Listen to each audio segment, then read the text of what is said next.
I realized names were picked out of a hat. So I'm a junior, so I haven't been on a semester-long program, but this past summer I did go to St. Petersburg, Russia for 8 weeks. So I spent the summer in Russia learning Russian language, learning cultural excursions. And one of my favorite nights there, quick background, before coming to Russia I didn't really know anything about St. Petersburg, and apparently it's organized on a system of rivers with bridges that go up at a certain point at night, and if you happen to live on the island like I did, transportation also stops working at midnight. So if you're not back home by midnight, you're stuck until at least 5 a.m. So it made weekends especially interesting. And Russia has, during some of these white nights where it doesn't get dark, so you don't realize when it's midnight because it still looks like it's 7 p.m. outside. So one night we're out, like looking around, walking around, find this really nice karaoke bar. This seems fun, walk in, only English songs. It's like a big book of like 500 something English songs from the 80s till present day. Only Russians, we're the only Americans in there. There's about 5 of us, I think, in the group. And everyone's singing along the songs. They know all the words that I'm just like, heard this on the radio and I don't even know these words. So we stay there, we're just chilling out, we look at the clock. The bridges are up, can't go back, so might as well stay here and see whatever. We end up doing karaoke until we're kicked out at 7:30 in the morning. We did karaoke for 6 straight hours. But that was one of the most fun nights, and I really bonded with people on the program. So that's almost great. Hi. A little bit closer, you gotta almost kiss it. Hello. Okay. I went on pre-approved program last semester in the spring to India, South Africa, and Brazil. I chose one specific experience I had in India. Yeah, I wrote some notes on it, so I did prepare. Oh, that's So I was in Ahmedabad, India, which is like northern India, and sorry, I'm really nervous. And then there was like a trip to see this community that was outside the edges of the city. And it was a community that was displaced from the center, and we went to go check out like the education center and see like how the students were and how the educational system in India worked and all that. And what I realized was that that trip would change my life forever, and I feel like I want to tell that story to see if it could impact people here as well.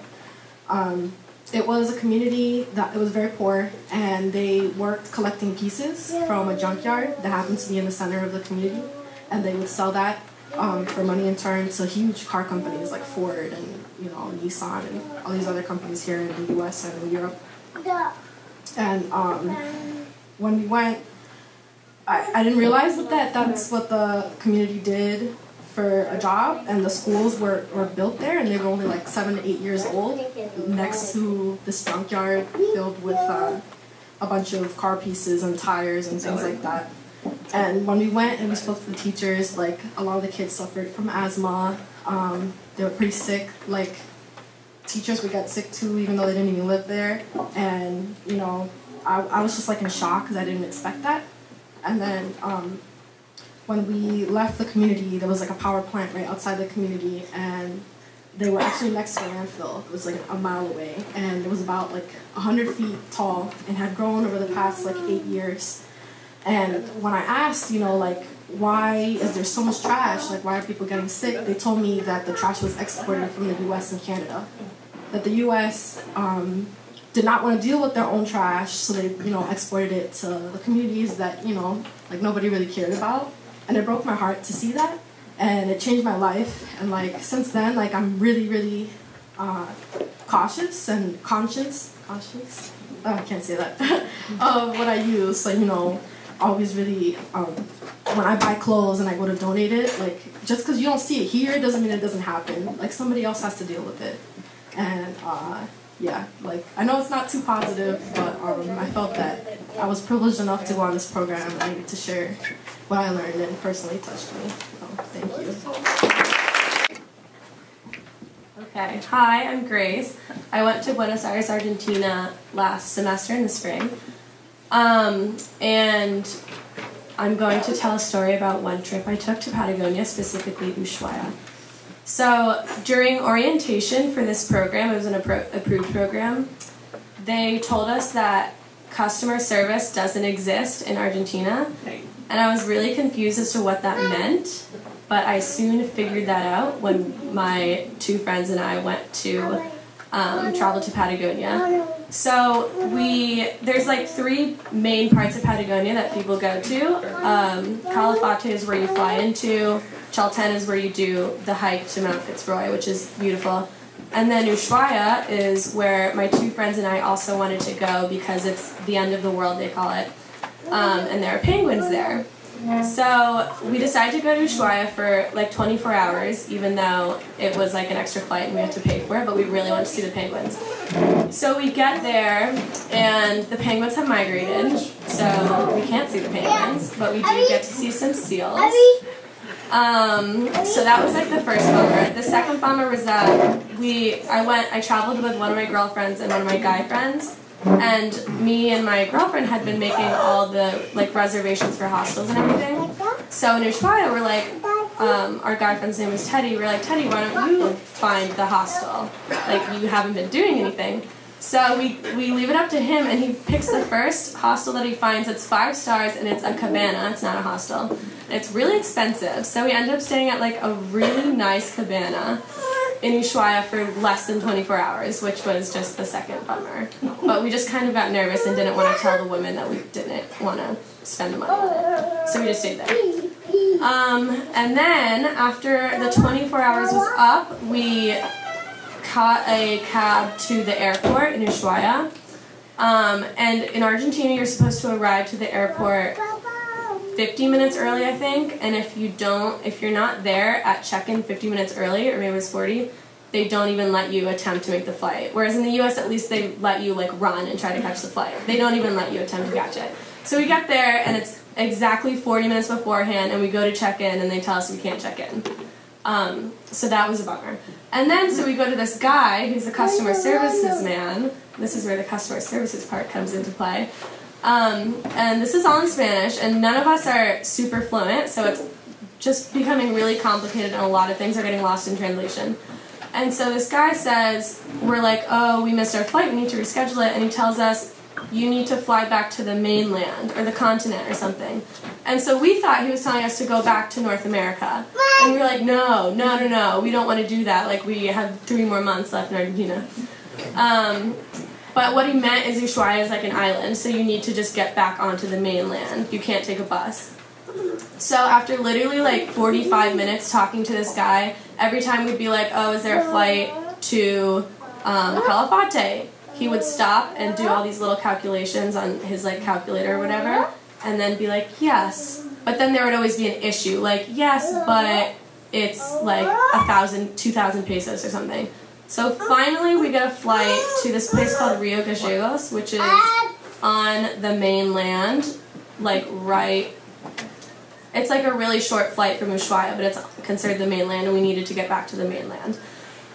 So we fly to Rio Gallegos, which is like it's a really small town, and it was actually kind of cool because it was a place in Argentina I never ever would have been, and like no foreigner would probably ever end up if we didn't miss our flight and have to fly there, because we were so clearly outsiders, and we ended up flying there and then getting a bus from there to Calafate, and then flying from Calafate back to Buenos Aires. So, the moral of the story is that no, customer service does not exist in Argentina, and that if you go, it's probably all of South America, if you go, you should be prepared for that. That they're not going to be super helpful in situations like that.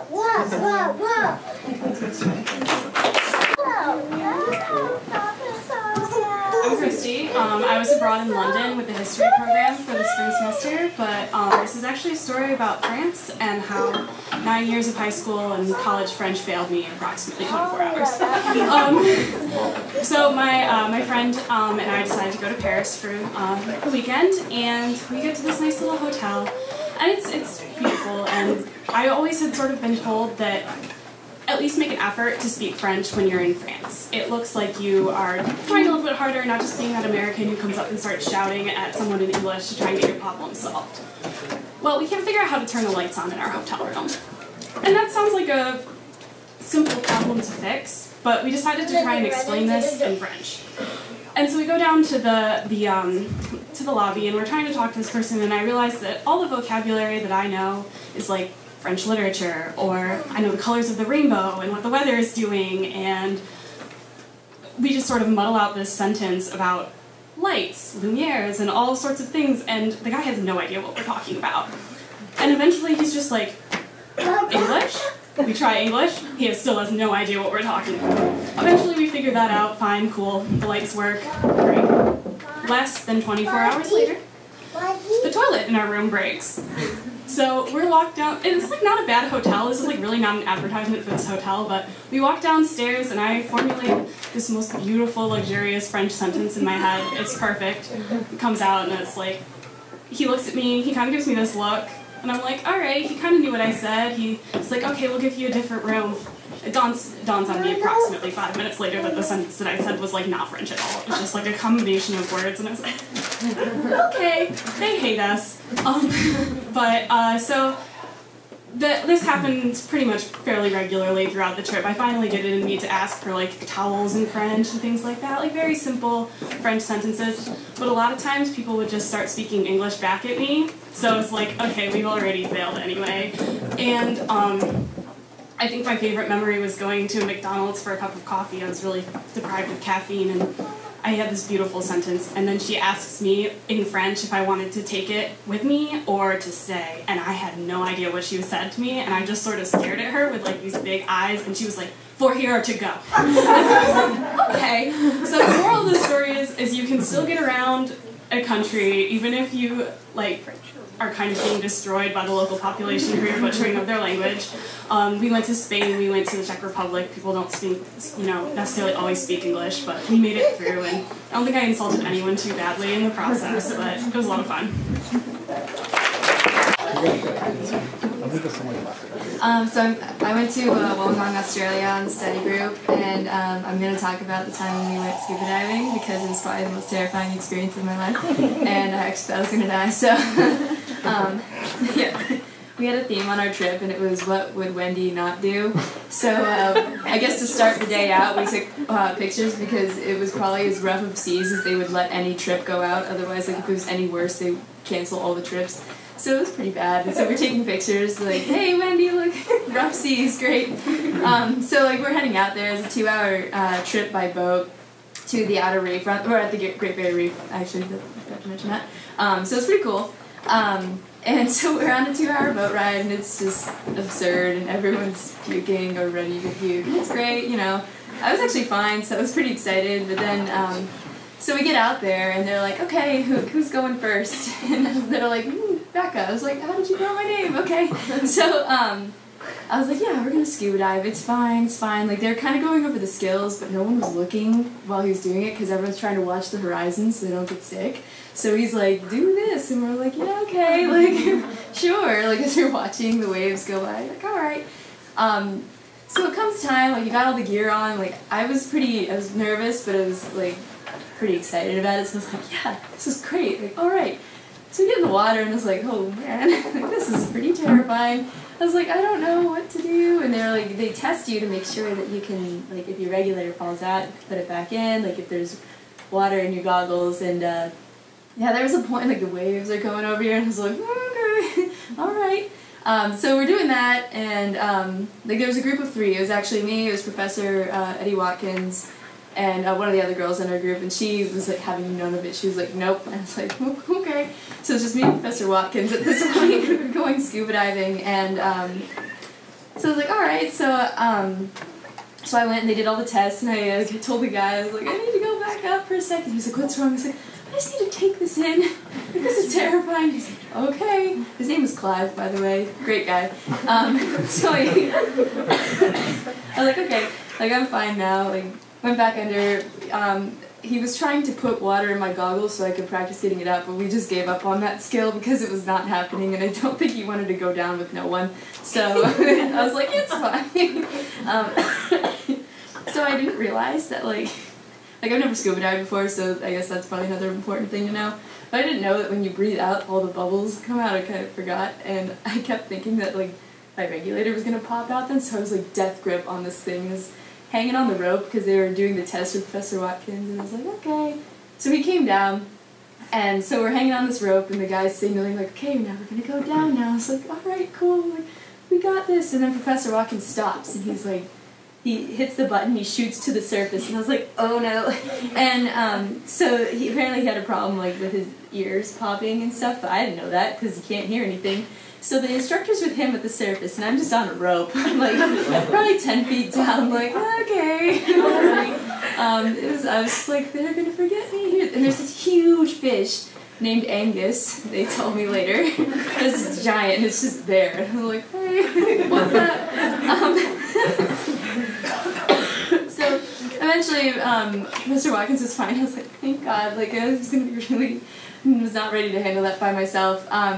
We slowly made our way down, and then once we were swimming, I was okay, and I guess it was pretty funny then at that point, because Professor Watkins, he knows some of the things, so he was pointing out, like, different creatures, like, there's a sea cucumber, and he was just, like, going like this, and I was like, I don't know what that means. So I was just like, sure, great! So I was just like, yeah, okay, it was fun, it's like, whatever. And then we made it back safely. So, I mean, I thought I was gonna die, but it ended up being good, and then I ended up going again. But the second time I went, they put another weight on me because I was floating too much the next time, but that time, when they put another weight on, I was like, sinking. So then it was kind of like a workout then, but either way, it was like one of the most terrifying things, but then afterwards, it was like such an adrenaline rush that I was really jazzed up about it afterwards, and I was like, scuba diving, woo! So yeah, that was just it was really fun, and Australia was great, so I'd recommend going. My name is Ben. I'm going to tell you all a story about betrayal.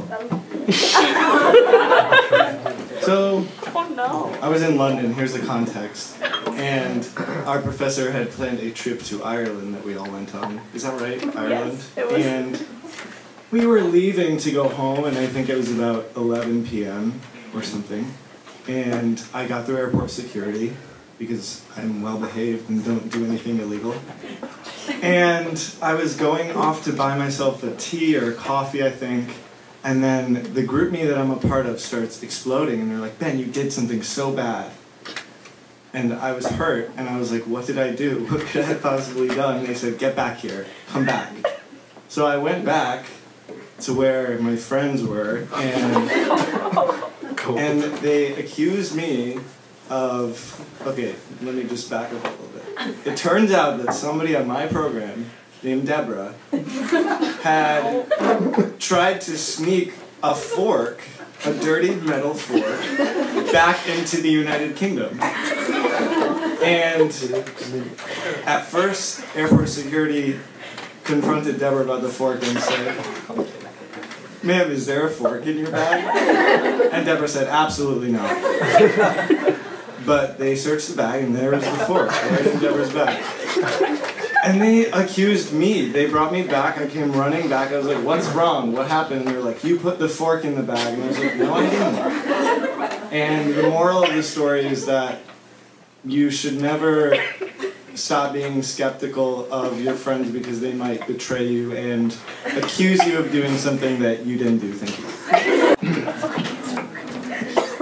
Hi, I'm Lane. Hi, Lynn. I went to Dijon, France. It was great. I'm going to tell you about my host family's cat. I really like that cat. Misty, his name was Misty. Misty is the best cat. He's a, I don't know, normal house cat, white. So this is like too tall for me. So when I first get there, like as soon as I walk into my host family's door, they like let me go upstairs, and I go upstairs and I go to the bathroom, and I see the cat. Like, I knew there was gonna be a cat, but this cat had this like big gash on its shoulder, and like it was like kind of moving kind of slowly. I was like, oh, I didn't know the cat was like 20 years old.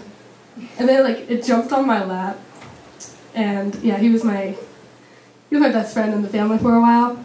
So the next day I come home, and I had like a shelf with all my like shampoo, like hair stuff. And the next, like I come home and it's all on the ground. I was like, why'd all my stuff fall on the ground? Next day, the same thing. And then the next day, the cat was like curled up in my scarf. He made a bed in the scarf, so it was really cute. And I just wanted to tell everybody about my host family's cat. Okay, goodbye. Hi, I'm Shelby. I was in Geneva. Yeah, I've been to I'm going to tell a story about Eastern Europe. Okay, so we went on a 2.5 week trip all up and around pretty much a big train circle of Europe. And we were coming from Krakow to Vienna. And we get off this train to make our transfer, all 17 of us with 2.5 weeks worth of baggage. It was just a mess every time we had to get on and off any train. But so we get off, go into the station in Katowice, Poland, which I had never heard of, but apparently it's pretty big. And our train gets delayed, and we're trying to read it. It's all in Polish. We're trying to figure out the times. It gets delayed. Doesn't say ever when it's coming. It says maybe, like, it says delayed over an hour, and that's all it said the whole time. And then all of a sudden, it disappears. So, I mean, it was kind of our fault because we should have been maybe waiting on the platform, but the train had come and gone. So then all 17 of us are just in Katowice with all our stuff and no trains. And I guess the next train left at 1 a.m. and it was from 1 a.m. to 5 a.m. to Vienna. So this was around like 4 p.m. that we got stuck in Katowice. So we just wandered around. But we did discover that the train station was connected to a really nice brand new mall, like the nicest mall I've ever been in. So we all got dinner together at the food court and then all went to the movies, which was the nicest movie theater I've ever been in. It was like $4 for the luxury seats and popcorn and everything. But yeah, and then we got on a train from 1 to 5 a.m. and then went to the Organization for Security and Cooperation in Europe for a meeting. That was bad. But it worked out okay. Hi, my name is Kat. Like Shelby, I went on the Geneva program. And this is a different story about Eastern Europe. So 3 of us, myself, Alex, and another of our friends decided, why don't we go to Kiev? Like, it would be an amazing opportunity. So we went out there. And I kind of had a dual purpose thing in mind because I was writing a paper about Chernobyl. So I thought, wow, I can go visit Chernobyl. How fun would that be? Well, so I went out there. Of course, my lovely friends decided, no, we're too cool for Chernobyl. We'll get radiation poisoning. And the professor told you not to go. He just warned me.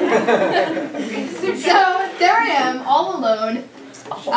Well, with like a bunch of other tourists, but like everyone else is coupled up and I'm just kind of alone on the bus with all these 40, 50-year-olds. So it's really awkward.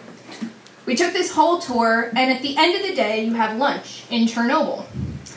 And so I'm sitting with a few strangers. They're all like research professionals doing, all this serious work. We're enjoying our meal. And let me just tell you, I do enjoy like different meat. I can tell the difference between meat. But I ate this entire meal, and I was like, wow, no, I'm surprised. This was pretty good pork. And I said this out loud, and the guy across from me was like, oh, yeah, I thought it was pork at first, but it's chicken. I was like, no, this is pork. I know the difference. Turns out it was chicken. And do you know what was probably the worst part of this trip? I don't know if any of you have ever had to experience food poisoning on a plane ride home. But that is so bad. I just remember having to almost push over an old woman who was walking too slowly on the plane. She's like, I'm sorry, it's coming out. And I just had to ditch her. I was like, I'll see you at the first bathroom. Running through, and it was like every 30 minutes, shoving people running to these bathrooms. I'll tell you, I got to know the bathrooms in these airports probably better than any place I had visited. So that is Eastern Europe for you. Thank you. Hi, I'm Katie. I was on the Wales study group, and my story is set in Switzerland.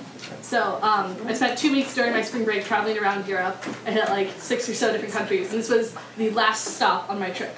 So I was with one of my friends on the London history group, and we were in Switzerland together. And we were going to this tiny little town called Sassby. It's a great place. And we were going to go skiing in the Swiss Alps. So we were super excited about it. And so we had 2 days to spend in the town. We were going to spend the entire time skiing, basically. The first day was awesome. The part of the mountain was a glacier. So we got to take this, like, it was almost like a train or a subway, and it was like in the mountain, and we got to go up to the top of the glacier rather than taking like a chairlift. And it was really cool. We skied all day. It was awesome. This was like early April, so I'd been a little worried that like there might not be snow in April because, I don't know, I was worried that it was going to be gone or it would be too warm, but we were like so high up in the Alps, there were tons of snow. It wasn't an issue.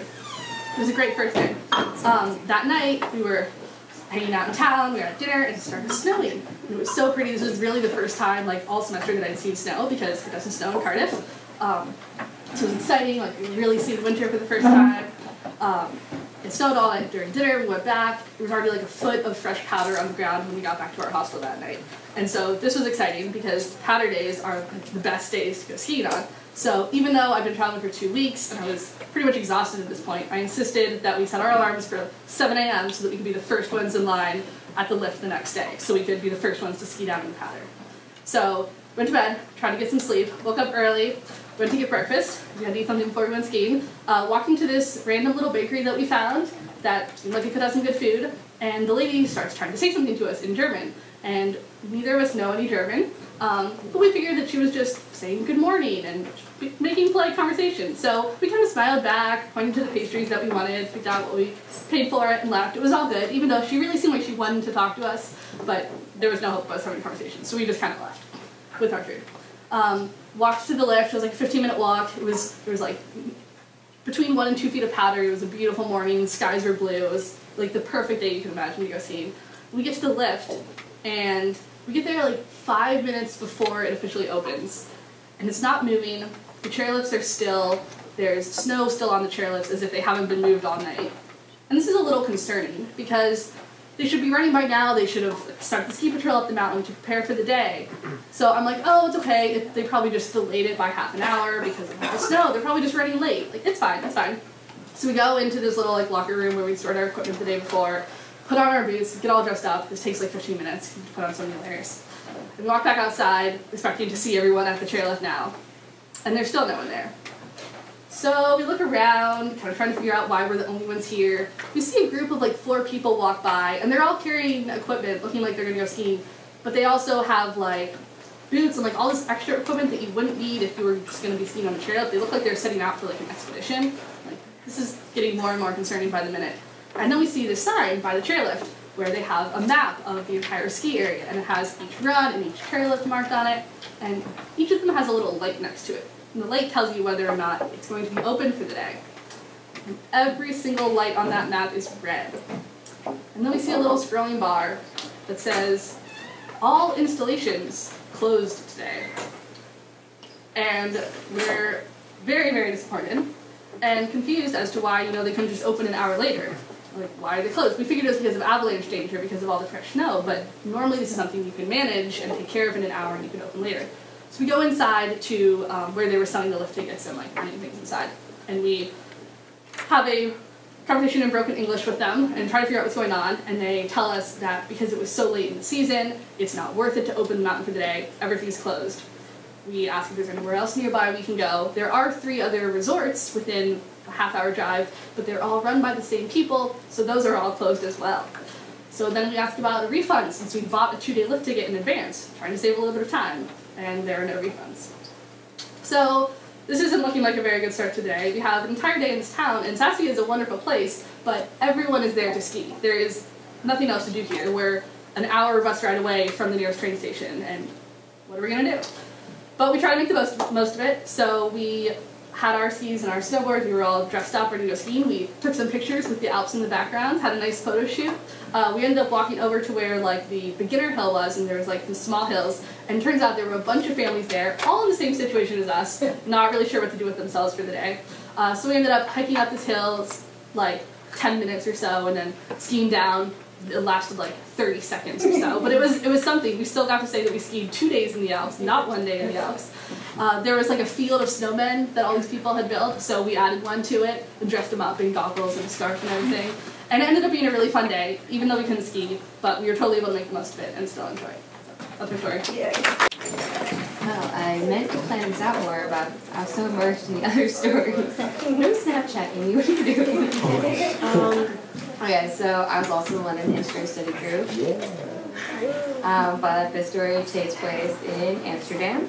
It's actually a request from Amy that I tell this one. This was actually really telling something else. But yeah, this is probably good. So Amy had picked out the hostel for us in Amsterdam, and I didn't really care because I was like, whatever, less work for me if she's going to pick out the hostel. And instead of just picking a normal hostel in the city, she picks out this weird, like, caravan campground. That's just, like, really weird. Like, they give us a tour of the place, and guys like, and this is our other smoking room. You know, you can smoke anything here. Like, you get it in Amsterdam. We're living in these, like, tiny little caravan things, but it's cute. The best thing about it is that, like, we're out in, like, the countryside of the Netherlands, so it was, like, a different perspective, and it's still really easy to get to Amsterdam. But one day, we decided that since none of us were really, you know, smokers or anything, we do something else that's, you know, good for, like, the culture there. So we decided to rent bikes from the people there, because they told us there's a little town just, like, a 10-minute bike ride away that's, like, really, like, traditional Dutch town where you can get food, hang out, see the real traditional village is like. So we're like, okay, yeah, we can bike 10 minutes. So we get our bikes, we start biking there. Obviously, we go the wrong way, and instead of sticking to the nice bike paths in the Netherlands, we end up on, like, an actual road. It's super narrow, and right next to it, obviously, since Amsterdam has a ton of canals, it's right next to a canal. It's okay, because it's so pretty, and, like, you know, Jess was having a little trouble on the bike because we had also rented bikes in Barcelona, and the rest of us had, you know, practice, but she was a little rusty, and I was like, come on, Jess, haven't you ever heard the phrase, it's like riding a bike? Not that hard, you've done it before. But I kept stopping to take pictures because there were these cute little, like, horses and sheep in the area, and it was just really beautiful farmland. And I swear, I even saw some weird horse that looked like it had somehow been crossed with a giraffe. So I need to get, like, photo evidence of this thing in case they were doing some, like, weird experiments. But, like, I was right on the edge of the canal, and there were cars going by. So, like, stopped to the picture, and then I put my phone back in my pocket, and I look behind me to make sure there aren't any cars about to, like, kill me. And it's all good. So I start to go out, but then, like, since I'm turning around, I accidentally jerk to the right as I come back, and I end up falling right into the canal. And so, yeah, I'm just stuck in it. Christy's up ahead, so, like, has no idea what's going on, except that, like, none of us are there. But Amy and Jess are there, and they're just, like, laughing at me. Christy comes back, and her and Jess are just, like, taking pictures and, like, rolling over laughing, and I'm trying to, like, save my phone and my wallet, because I'd already dropped my phone across, so it was, like, all cracked, and I was like, great, the water's just seeping into it. So I hand them my stuff, and they're still laughing and taking pictures. And I'm just like, get me out! It was like too tall for me to climb out of it, across. It was super long. Luckily, they eventually helped me out, and then I started just, like, laughing, like, hysterically. I'm practically on the ground, but then at this point, like, again, we were right on the side of the road, and it's super narrow. All their bikes are there, so they're trying to help me. And so now there are a bunch of cars. They could have gone around us, but they just sat there, like, honking. Whatever. But then it's fine. We continued into the town. I was like, good thing I'm wearing dark jeans. It'll just look like I'm wearing even darker jeans now. No one will know. Like, I'll just walk carefully. They won't hear my shoes squelching at all. So we went to the restaurant as normal. I was like, alright, they probably won't notice if I'm, like, dripping on the floor weirdly. And, like, no one says anything. It's all fine. But then afterwards, we go to get our bikes again, and some guy comes up to us, and he's just like, oh, you were the girl in the canal! So I decided to get away with it after all. So, okay, let's do that. Hi, I'm Anand. I went to the Geneva study group, and about, I would say, like, our third weekend, a couple of us decided it would be a great idea to go to Venice and see what it's like before the tourist season hits. So we go to Venice, we do our little thing, we roam around Venice, and if you've ever been to Italy, you'll know that Italians kind of like take a break in the middle of the day, where they like go to cafes and they drink. So we went to a cafe where we could like draw stuff. There was a lot of artwork. We could drink, and we start, drinking a little. And so after that, we have to come back to our hotel. So we're walking back to our hotel, and Venice, if you've never been there, is the most complicated system of pathways ever. If you're inside, so we're trying to find our way. We eventually find our way back to the hotel, and we're kind of buzzed at this point. We're walking around, we're looking at the nice little shops, and we're like trying to find a nice restaurant to go eat in. So we're going, like walking near the edge of one of the canals trying to find a nice restaurant. And this one friend, he's walking a bit too close to the canal edges. And some of the canals don't really have boundaries. So he's walking a bit too close, and some of the canal edges are kind of slippery, so he steps on one of them, falls, and his butt lands on the canal, and he almost falls down into the canal. And we're all like really, we're laughing.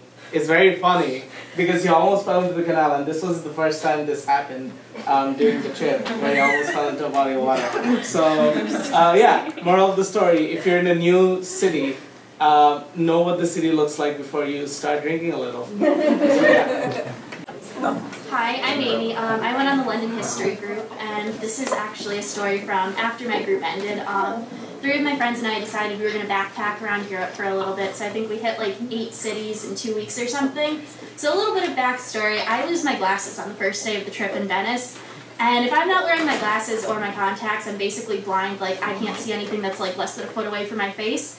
So we're like midway through the trip, we go to Neuschwanstein Castle, and it's beautiful and it's wonderful, and then we're taking a night train to get to Prague from there.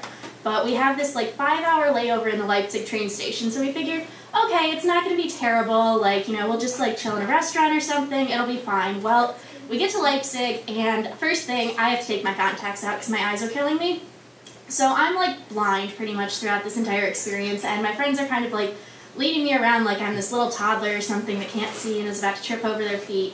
And it turns out that the Leipzig train station closes down everything at midnight. So it's deserted, and it's kind of creepy, and it looks like a horror movie waiting to happen. So we go and find this little like alcove in the corner somewhere and figure, okay, we'll like set up our stuff and it'll be fine.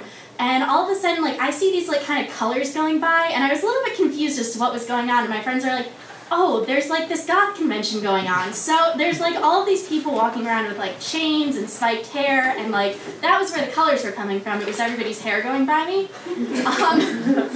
And so we're like sitting there, and all of a sudden this like these 2 guys come up to us and start saying stuff in German, and none of us speak German. And one of them reaches down to my friend Christy and just starts like petting her hair, trying to like grab her shopping bag, and we were just like, what's going on? Like, no. So they leave, and it's all okay. And then this other guy just kind of like wanders up to us, and he seemed kind of like a homeless guy, but we weren't totally positive, and he just kept saying the same thing over to us in German, and we're trying like, sprechen Sie English, like no German, nothing. So we finally kind of inferred that like that was like his alcove and we were in his area. So we like quickly got up and left and took refuge in the McDonald's. And it was the worst McDonald's in all of Europe. Like they had horrible French fries, they didn't serve McFlurries, and we're sitting there like kind of like packed in on either side by all these convention goers. And the one guy gets up and accidentally catches his chain on Christy's foot and like kind of almost yanks her out of his chair as he's getting up to leave. And I put my contacts back in around this point, like just to see what's going on. And so we're just kind of like at this table in McDonald's. I fell asleep sitting up with my eyes open, and Jess took pictures. It was really great. And then we finally get to our train, and we had a reservation, so we had these 4 nice seats, and we were going to take a nap before we got into Prague. And there's like all of these sleeping people in our compartment, and at that point we were just like, we've been up all night, like we're not putting up with this. So we kicked some small children out of our compartment to sleep at 6 o'clock in the morning, and then went to Prague. And none of us remember Prague, but like we have a lot of nice pictures. So. Who's Nick? Perfect. I really don't want to tell. Okay. So I went to Eindhoven in the Netherlands. Cool place. Not as cool as like any other city in the Netherlands though. So, see Amsterdam or Groningen or something like that. Anyway, I was staying with a very nice man named Bahadir, and very quickly on, he informed me that he was once a commander in the Turkish army. No more on that. And so, this is such a weird story. So, I was staying with him through Airbnb, and right away he was like, "Do you want to come to this footballers party?" And I was like, "I'm not really a footballer, but let's do it." So I went with him, and it turned out it was just me and him, and like a bunch of girl footballers. He said some strange things. This is like, I guess the moral of the story is you can meet a lot of interesting people. But should I tell the last part? Yeah. It's like so quiet. Oh my god. So it was actually a super fun time. I'm apprehensive about it because I don't know a lot of people here. But anyway, so that was fine. He shared a few things with me. One thing he was very concerned about was meeting Dutch ladies. He had trouble with it. And he said he had gone to DC before, and it was easy there. I don't know what that's about. But anyway, part of the problem was he doesn't speak Dutch, so that's I imagine, got in the way. But we ended up going to a club in Eindhoven. I'm not much of a clubber, but with Bahadir with me, I felt good about it. I thought it was going to be a fun time. So he, right away, starts his wooing techniques on some ladies. He goes up to a group and he's like, "You are the most beautiful ones here." And I was like, "Dude, it's not Dutch girls." So they were talking and he was trying to get me to be like wingmanish, you know, but if I go to a club, I'm there to dance. And I was going to dance. So I'm like, "Dude, you do your thing, you keep chatting up the ladies over here. But I'm going to go dance over there." He's like, "Fine, fine." He must have thought I was crazy or something. So I start doing my moves, right? Not like this. That was just to give you an idea. But I'm doing footwork. I'm doing some serious stuff. And pretty soon, a circle starts forming, you know? Dutch guys and girls are like copying my moves. You know, they've never seen stuff like this. Eventually, Bahadir comes up, he's like, "Did you do this?" I'm like, "Oh, I did, sir. I did." And then start getting some attention from the ladies. They're like, they haven't seen our moves. And we're just going in tandem, you know, we're doing some really, like, I can't do it because I have flip-flops on, but otherwise, I'd show you some great moves. And he is just astounded that this is a way to meet women. So I was like, "Dude, you should have been dancing a long time ago. Forget this go up and say you're really pretty thing. I mean, just dance and it'll work out." So anyway, we met these two girls, and it sounds like it's going to get really weird. It's not going to get that weird. But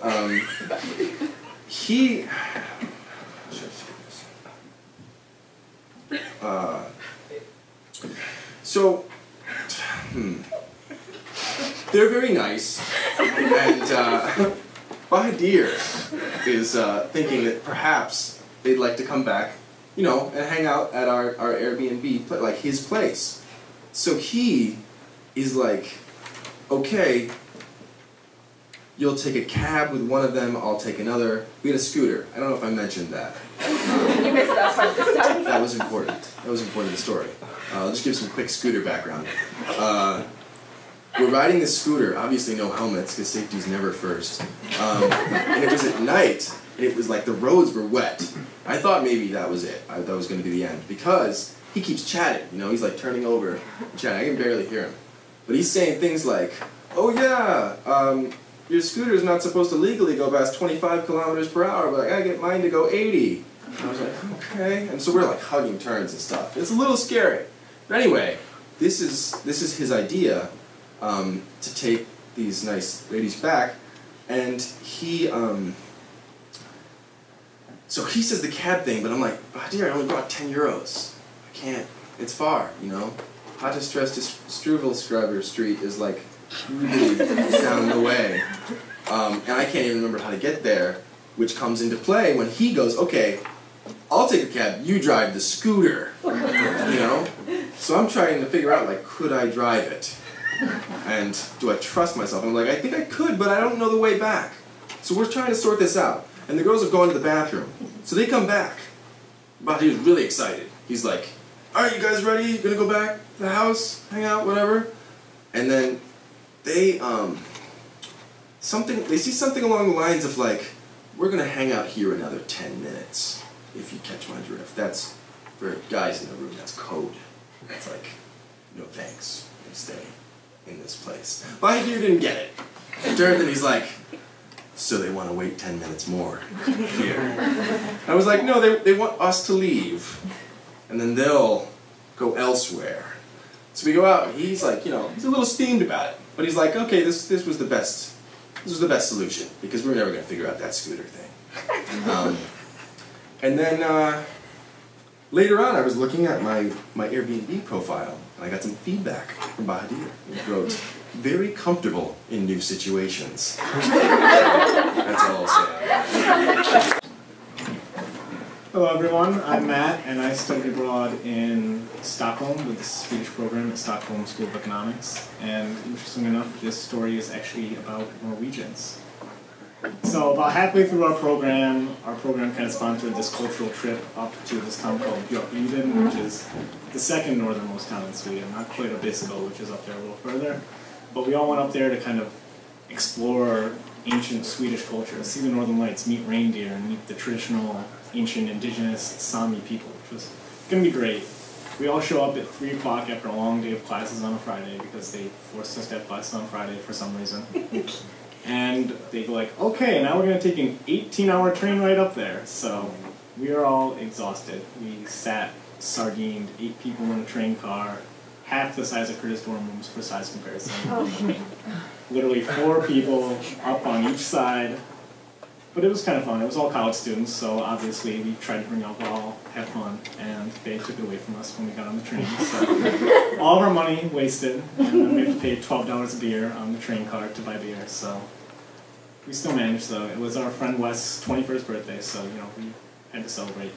But anyways, we arrive in this town in the morning. It's 9 in the morning. We were all disoriented. It was green and blue and lush outside when we left. And then when we arrived, all the windows frosted over. We wake up and we're kind of in disbelief, shivering, cold, not prepared because it's March and it's -20 out. So we get there and a bunch of tired, hungover, cold college students were like, we need to get alcohol because we're in a hotel room for 4 days all by ourselves in the middle of nowhere. So what are we going to do?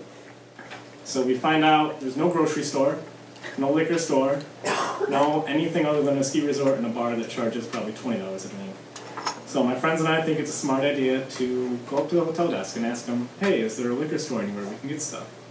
And through broken Swedish for about 20 minutes, we finally find out we can take this train for only $10 and it'll take us 40 minutes away and we can go to a liquor store there and get alcohol. So we're like, okay, it's now 2 o'clock in the afternoon and we have stuff to do later, but we can make it back in time, so let's do it, guys.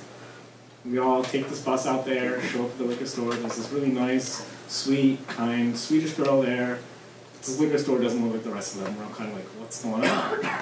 And we show up. Luckily, she spoke English, and she explains to us, oh, when you come up this far north in Sweden, you have to pre-order the alcohol you want to pick up, and then drive over and pick it up and take it back. And it takes 2 weeks to ship up there. So here we are, like 4 college students, all stuck in the town of Abisko, which is basically the Adirondacks of Sweden, technically where we would think of the North Pole being. So we're all sitting there and like, okay, whatever, we just wasted $10 on this plane ticket, or this train ticket, let's go back. And then we find out the next bus doesn't leave until 10 o'clock the next morning. So here we are, we're like, we have express instructions from our program saying, do not leave the site. We're here, we can call them, but what do we do? Because are we going to get kicked out? Are we going to send us back to Stockholm? What's going on? And then as we're sitting there for about a half hour just thinking and talking and kind of annoyed amongst ourselves, this sweet Norwegian couple comes up and they say, hey, we saw you at the hotel earlier. Do you want to ride back? And I'm looking at them, and I'm like, I don't know these people, but I'm getting in that car. I don't care. So my friends and I all sardine in their little, like, Subaru-sized, like, SUV, and, I mean, obviously it was a Volvo because we're in Sweden. We all cram in the back seat and drive all the way back to this place called Björklid, into this hotel resort, and it was great. We're all dead. We had a long day. So I decided to go to bed, take a nap before I enjoy the rest of the night with all my friends and do all the fun stuff. So we wake up, I'm tired, and if anybody knows Sweden, when you wake up and you're tired and you're hungover, all you want to do is go sit in a sauna for about 5 hours, because that's all they do there. So I muster up the courage, walk over to the sauna, and sure enough, walk in, and there's 2 people sitting there, completely naked, same Norwegians that drove us back from this sauna. And I'm like, ooh, and they just made eye contact, so I think I have to go in now. So I walk in, and they're like, hey, why do you have underwear on? And I'm like, So sure enough, my friends and I will have to disrobe, sit here with this random couple that we had a really nice conversation with for a half hour. And then, no comment, as I'm sitting there, this husband looks at me and says, doesn't my wife look pretty? And my friends, we all just sit there, silent, not knowing what to say. And we just sat there silently drinking this old Norwegian dude's beer in the sauna for about 4 hours until we finally left and couldn't take it anymore. And I guess that's my way of trying to say that we need to try to be more accepting of other cultures and not judge too much, although I still think I judge quite a bit. Thank you. Like my roommate. Hi, I'm also not going to do the mic because then I have to hear myself through the mic. Can everyone hear me? Yeah. No. Thanks, Ben. Thank you. Thank you for that. Excellent. Great contribution. So my story is from, I was in Wollongong last semester, and it was great in Sydney. So Wollongong is just south of Sydney. And so my story takes place in Sydney at the Royal Botanical Gardens overlooking the harbour with like the Sydney Opera House, literally like closer than the library, or like the distance from the library. So I'm sitting on the bench doing a reading, because you know I'm still in college, even though I'm abroad, doing a reading about culture and emotion and about the connections that you make, about making connections with people and like caregiving and like how that fosters connections and emotions and all that in a sociological and cultural context. And there's a tree on this side and there's a tree on that side, and I'm on the bench in the middle. And these 3 guys, like in there, like older guys, walk up and they're like doing something around the tree on this side. And I'm like, whatever, I don't need to know, I don't care. They're like doing something around the tree on that side. Then they're like sniggering, and they go over to the tree on this side. And they're like doing something by the tree there. And I'm like, what is happening? And I'm just like, nope, Michael, leave it alone. Leave it alone. You don't care, you don't need to know. They like put down a picnic blanket there for a minute, and I'm like, okay, they've settled, they're just doing their thing, whatever. It's like, it's literally like Saturday afternoon. So then, like 5 minutes later, they come up to me and they're like, hey, like, do you mind if we bury some ashes here? And I'm like, is that yeah, go for it. I don't care. I don't want to know. And so then they're like there burying ashes in front of the like bench where I'm like sitting, and I'm like, you know what? I think it's about time for me to move. And so then they're like, okay, so these are the ashes of our like dearly departed friend who just died, and we all love him so much, but like this was like his favorite spot, and he used to come here and sit and read all the time and just stare off into the harbor. And then of course they see my nails, which are painted, and they're like, yeah, he was like genderqueer and did like a bunch of like, he was a trans performer, and he like loved to dress up. And then it's 3 guys, and one of them goes like, yeah, he was my partner, and like, you know, I'm so sad, but like, you know, and they're joking. And so like while the 3 of them are there, 2 of them are like kneel down digging and like burying ashes. The 3rd one's like, oh shit, it's the police. And then the 2 of them are like, oh my god, and he's like, just kidding. And they're like, you can't fucking do that, man. Like, I'm like, this is definitely not legal. And it was just this crazy funny moment where like they were celebrating their friend's life and remembering the memory of him and like all the times they had together, clearly getting up to shenanigans like this. And it was just this beautiful moment. And they, you know, they were like, can you like take a picture of us? And I was like, oh my god, of course, let me move my stuff. They're like, no, no, no, leave your stuff right there, it doesn't matter. Like, so I took a picture of them, and then like, they were like, yeah, and they were like, oh, like hop in the picture with us. And I was like, sure, I'll hop in the picture with you. And then they were like, okay, like, have a good life, be well, and we'll see you later. And they like left, and I just like sat there and like had a little bit of a happy cry, and I was like, what is life that this just happened to me? And that was like a crazy, like wonderful moment in Australia.